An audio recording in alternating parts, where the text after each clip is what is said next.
que era um substantivo, hoje, segundo o dicionário Aurélio, é o verbo pasear, fazer a paz. Daí nasceu o movimento em 1998. Nós levamos à Câmara de Vereadores da cidade de Salvador e conseguimos que o dia 19 de dezembro seja o dia da paz na cidade de Salvador. Então nós visitamos cada mês uma cidade periférica e um bairro dos mais violentos da cidade, onde a própria polícia tem dificuldade de entrar. E até hoje não tivemos o mínimo incidente. Pelo contrário, num dos bairros mais violentos, que é chamadas Malvinas, hoje bairro da Paz, colocado por ironia, as senhoras vieram depois da palestra e disseram: volte aqui, porque aqui somente entra traficante e polícia. Nós não somos gente. Diante do que os senhores falaram, eu voltei a ser gente. E falaram chorando. Em outro bairro, nordeste de Amaralina, que é considerado muito perigoso, a mesma cena se repetiu. E no bairro em que nós estamos localizados, o Pau da Lima, que a usança de drogas é terrível, com homicídios diários, nunca houve o mínimo ataque à nossa comunidade, que ela está localizada há 40 anos. Portanto, a paz impregna no indivíduo e muda-lhe a vida, mudando a sociedade.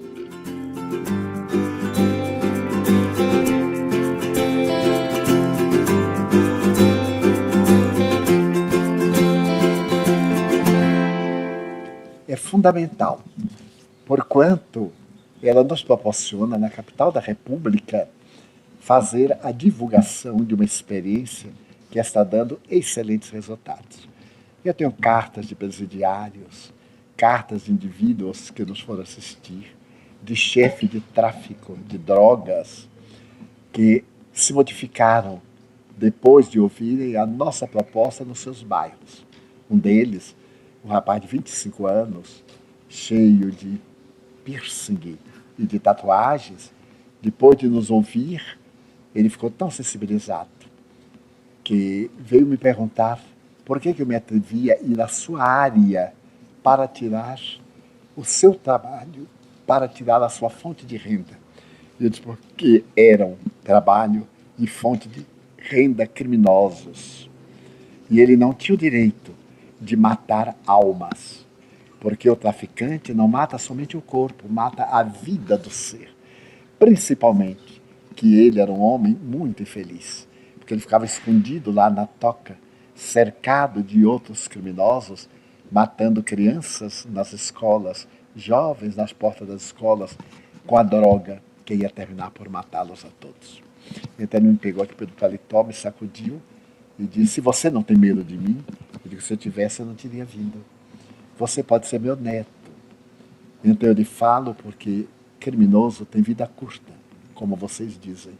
Veja a minha idade, estou com 83 anos, foi na época. E você pode ter uma idade longa, útil e abençoada pela vida, se quiser. Então ele me soltou e disse quando é que eu deveria comparecer. No dia 19, a palestra pública. Ele foi no dia 19 à palestra pública, ficou embaixo do palanque que nós armamos na praça. Quando eu desci, ele saltou, me puxou pelo paletó, chorando, e disse: tio Divaldo, eu vou vender os meus pontos e o senhor vai me arranjar um trabalho. Ele disse: você não pode vender que você não comprou. Você conquistou a bala. Então você vai deixar para outro doente levar adiante. E de que eu vou viver? Do trabalho. E o que é que eu vou fazer? Ajudante de pedreiro, porque você não sabe fazer nada. Quanto vou ganhar no salário mínimo? Ele riu e disse: mais uma mula, portanto o vendedor, me dá muito mais disso em um dia. Eu, porém, é ilícito, é indigno, e você sabe que é crime. Você vai ganhar com o suor do rosto, como todos nós. Hoje ele trabalha conosco, entre os nossos operários. E assim outros.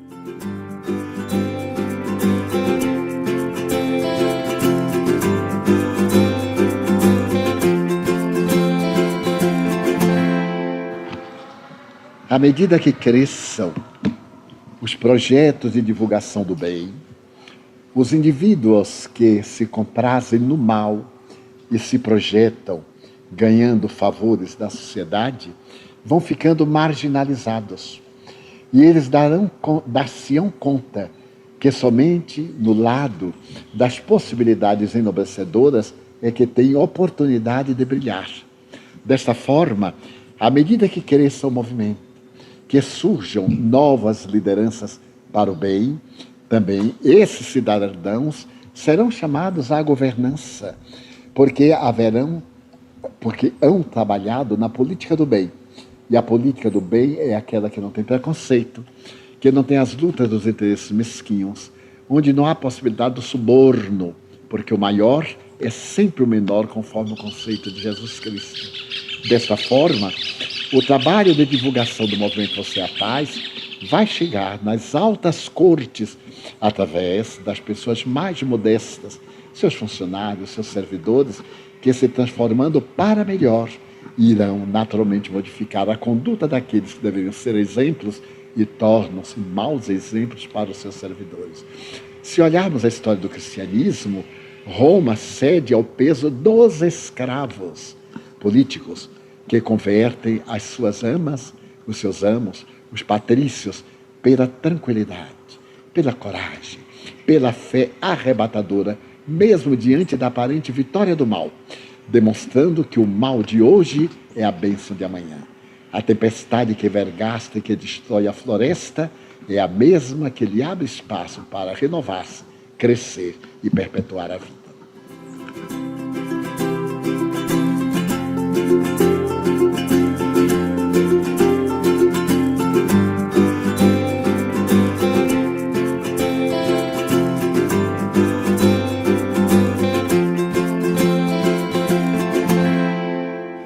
Então ele foi para o cárcere, ficou 7 anos, foi molestado, lavagem cerebral, sofreu de tudo, mas foi fiel.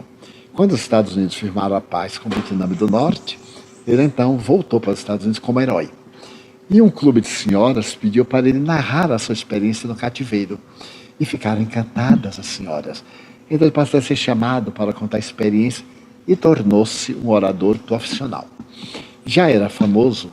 E certo dia, em Nova York, quando ele terminou o discurso, ele desceu ao bar para tomar um cafezinho. E quando estava tomando um cafezinho, ele viu um homem que o olhava insistentemente. Ele ficou desconcertado, saiu, mas o homem o seguiu. E quando ele já estava impressionado com aquela insistente observação, o homem gritou: Tenente Plumb. Ele voltou-se: É o Tenente Plumb? Sim. Ah, eu fui soldado do seu pelotão. Que alegria revê-lo, tenente. Eu soube que seu avião foi derrubado, que o senhor ejetou a poltrona e salvou-se. O paraquedas abriu e o senhor se salvou-se. Tenente, era eu quem dobrava o seu paraquedas. Quer dizer que você se salvou porque eu era um bom dobrador de paraquedas. Ele teve um choque. Naquele dia ele compreendeu que a sua vida dependia daquele anônimo a quem ele nunca tivera consideração. E então, a partir desse momento, ele começa os discursos assim: quem dobrou hoje o seu paraquedas? Porque na vida de todos nós tem alguém oculto que preparou tudo para quando a gente chega. Se não fosse aquele homem que dobrasse com fidelidade, com sabedoria o paraquedas, ele teria morrido da queda. Então ninguém é tão autossuficiente que não necessita de outrem e de muitos outros. E isso então nos coloca não na humildade, mas no lugar da gente. Somos uma peça do tabuleiro de xadrez. Devemos agir em harmonia para o checkmate, que é a libertação espiritual.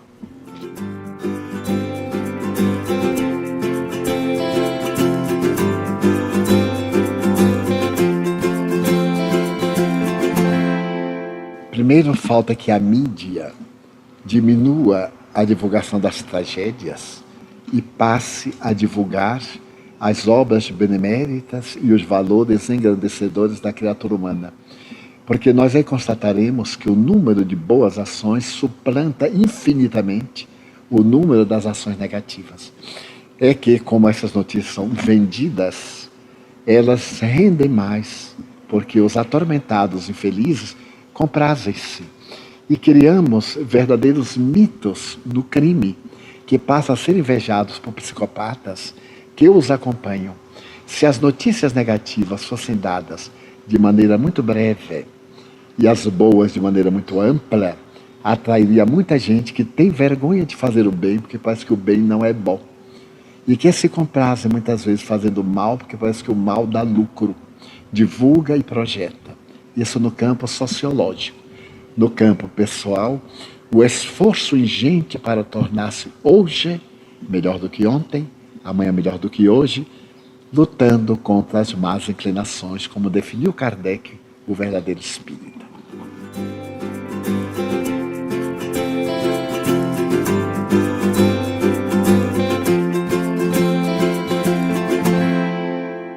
No ano de 1948, voltávamos de trem, Nilson de Souza Pereira e nós. E àquela época, sem o maior conhecimento da doutrina espírita, os fenômenos aconteciam e nos surpreendiam muito pela sua originalidade. Era uma viagem de trem de um percurso de 12, 14 quilômetros. Subitamente eu senti um grande torpor, como se fosse um sono. E de repente, quando o trem passava em uma antiga pedreira chamada Lobato, porque ali houve algumas experiências de pesquisa de petróleo estimuladas por Monteiro Lobato, daí o nome, eu vi-me na área, percebi bem a pedreira, mas de repente aquilo transmudou. Eu vi uma área enorme, com crianças, vários edifícios, árvores frondosas, e vi um senhor cercado de crianças. Eu me aproximei, e quando eu cheguei próximo a ele, ele virou-se e eu notei que era eu, envelhecido. Então uma voz me disse: isto é o que farás da tua vida. Serás educador de crianças. Eu tive um choque, voltei ao normal no trem, disse a Nilson: acaba de ter um sonho esquisito, e narrei. Para mim era um sonho. Eu não conhecia o desdobramento da personalidade. À noite nós tínhamos reunião e Nilson pediu para eu contar ao nosso pequeno grupo. Eu contei. E estava presente o senhor Abel Mendonça, jornalista, muito culto. Disse: não, esse é um fenômeno mediúnico. É um fenômeno anímico, desdobramento da personalidade. E é possível fazer isto. Então começamos as primeiras demarches para adquirir um automóvel, que naquele tempo podia ser feita uma tômbola com permissão do Ministério da Fazenda.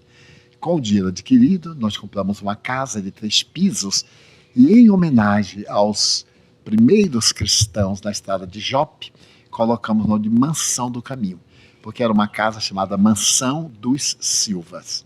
Então substitui Mansão do Caminho para as crianças. Posteriormente, em 1955, um amigo disse: Divaldo, eu acabo de encontrar a área que você viu no desdobramento. E levou-me à estrada antiga do aeroporto. Quando lá eu cheguei, era uma velha fazenda em ruínas, o portão estava caído, eu parei, a visão voltou, com todos os detalhes. Então, nós não podíamos comprar, porque tínhamos 90 crianças para atender, era uma época muito difícil, de solidariedade muito rara. Mas aí eu viajei a São Paulo para pregar no mês de julho e contei intimidade ao professor Américo Montaini, que era o presidente da Federação Espírita do Estado de São Paulo, um homem notável, e ao comandante Edgar Armon, que me tratava com muito carinho, eu era muito jovem. E na palestra que eu proferi no domingo pela manhã, eles sugeriram que eu falasse do projeto. Então eu falei do projeto. E ao terminar, as pessoas fizeram doações, inclusive com 2 braceletes de ouro, com cheques, que deu para comprarmos metade da área. Posteriormente compramos a outra metade e começamos a construir o que seria a educação em lares família. Então nós somos pioneiros na América Latina dos chamados lares substitutos. Começamos com 10, chegamos a 25. Nos anos 70, os benfeitores disseram que psicopedagogicamente esse método estava ultrapassado. Retirar a criança do seu meio social, dar-lhe um apoio que talvez ela não vá ter quando chegar à idade adulta, era prejudicial. que nós diluíssemos, nós aceitássemos mais internos e multiplicássemos o externato. Então nós precisamos trabalhar na comunidade. Criamos serviços médicos, atendimento aos idosos, uma sopa para os desfaimados, atendimentos a pessoas incuráveis, naquele tempo a hanseníase, hoje a AIDS. E então a instituição foi crescendo e temos hoje 3.150 crianças e adolescentes, desde o parto até os 16, 17 anos, quando saem com uma profissão e com uma arte, porque nós temos uma escola de arte. E atendemos uma média de 5.000 pessoas do bairro diariamente.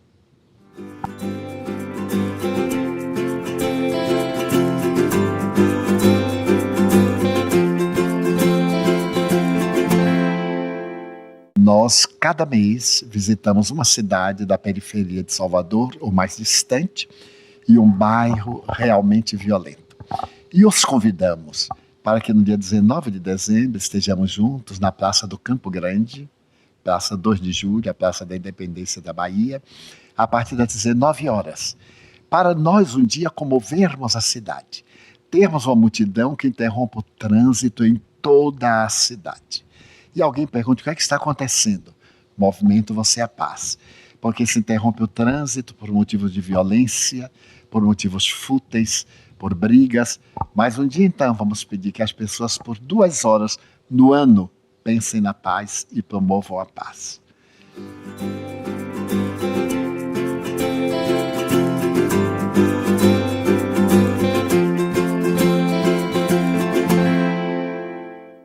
A juventude não é apenas um estado biológico, é um estado de alma.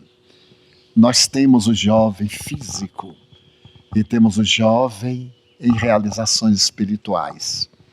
Há indivíduos da minha idade que preservam a juventude, o entusiasmo, a alegria de viver o trabalho como um verdadeiro adolescente.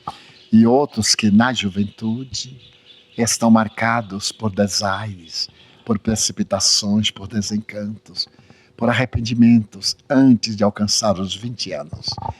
Eu te direi aos jovens que em doutrina espírita nós sempre os tivemos. João, evangelista, tinha 16 anos quando conheceu Jesus. E o amou tanto que o mestre diz: este não provará da morte. Foi o único a não ser sacrificado. Morreu de morte natural por muito amar. Paulo elegeu Timóteo como seu filho, era um adolescente. Numa das suas cartas ele pede que Timóteo vá buscar na casa de Prisca a capa que ele esqueceu. Se nós recordarmos do ministério paulino, estará um jovem de 10 para 12 anos, chamado João Marcos, filho de Maria de Jerusalém. Ele segue Paulo e o tio, e não resiste à aspereza do caminho e volta. E Paulo diz-lhe: Deus não tem pressa, mas o bem é necessário de ser feito apressadamente. Será mais tarde o grande evangelista Marcos, a pedido de Simão Pedro, ele escreve o evangelho para os romanos. Os fenômenos de Haidersville ocorrem através de meninas de menos de 15 anos. Allan Kardec utiliza-se das meninas Baudin, ambas menores de 15 anos. Utiliza-se da menina Jafé, Carlotti, ambas menores de 15 anos. Então o jovem espírita deve permanecer com a sua pulcritude, quero dizer, com a sua sabedoria ingênua, sem as marcas das experiências perturbadoras, e fazer de tudo para viver a mensagem na alegria da comunicação, onde quer que esteja, sem aceitar os presentes negativos que uma sociedade doente, corrompida, coloca-lhe ao alcance chamando prazer. O prazer é sensual, é de natureza objetiva, mas sim voltar-se para a verdadeira felicidade, que é plenitude, é emocional, e é aquela que nos leva a olhar para trás sem termos vergonha do nosso passado. Hoje, aos 78 anos de idade, eu sempre procuro olhar para trás, fazendo uma revisão. E graças a Deus eu consigo sustentar qualquer olhar que se me dirija, porque não trago conflito. Então atingiremos a maturidade, a velhice, se a nossa juventude for adornada de bênçãos e de valores dos quais não nos arrependamos.